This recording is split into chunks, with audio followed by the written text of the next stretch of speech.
ചിറ്റൂർ തത്തമംഗലം നഗരസഭയുടെ നേതൃത്വത്തിൽ ഇക്കോസെൻസ് വിദ്യാർത്ഥി ഹരിതസേന സ്കോളർഷിപ്പ് വിതരണം ചെയ്തു.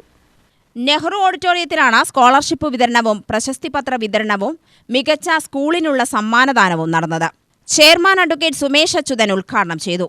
ഈ മാലിന്യം നമ്മൾ അലക്ഷ്യമായി നമ്മളിപ്പോൾ ആലോചിക്കുന്നത് നമ്മൾ ഒരു ചെറിയ ഒരു കടലാസ് ഒരു കവർ നമ്മൾ താഴെയിട്ടാൽ എന്ത് സമയം ഇതിലൊന്നും സംഭവിക്കുന്നില്ല. പക്ഷെ ഒരാൾ അങ്ങനെ ചിന്തിക്കുമ്പോൾ, അതുപോലെ ഇന്ത്യയിലെ കോടിക്കണക്കിന് ആളുകൾ ഒരേപോലെ ചിന്തിക്കുമ്പോൾ ഒരു ദിവസം 1, 2, 3 കവറുകളാകുമ്പോഴത്തേക്കും ഇത് ടണ്ണ് കണക്കിന് മാലിന്യങ്ങൾ. അത് കൃത്യമായി നമ്മളത് സംസ്കരിച്ച് മുന്നോട്ട് പോയില്ലെങ്കിൽ ഗുരുതരമായ ആരോഗ്യ പ്രശ്നം, പ്ലാസ്റ്റിക് കത്തിച്ചു. നമ്മളിപ്പോൾ കത്തിച്ചത് കൊണ്ട് എന്താണെന്ന് ചോദിച്ചാൽ നാളെ തന്നെ ക്യാൻസർ വരുമോ എന്ന് ചോദിച്ചാൽ നാളെ തന്നെ ക്യാൻസർ വരില്ല.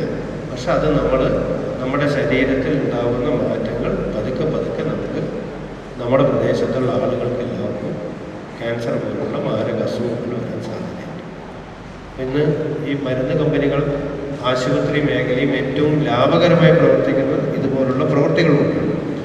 അപ്പോൾ അത് നമ്മൾ കൃത്യമായി വളരെ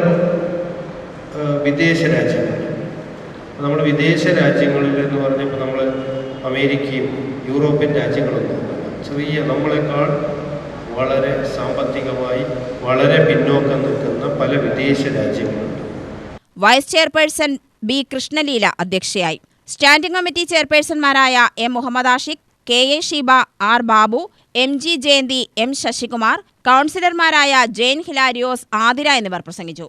സെക്രട്ടറി എം എസ് ശ്രീരാഗ് സ്വാഗതവും clean city manager T A Thankam നന്ദിയും പറഞ്ഞു.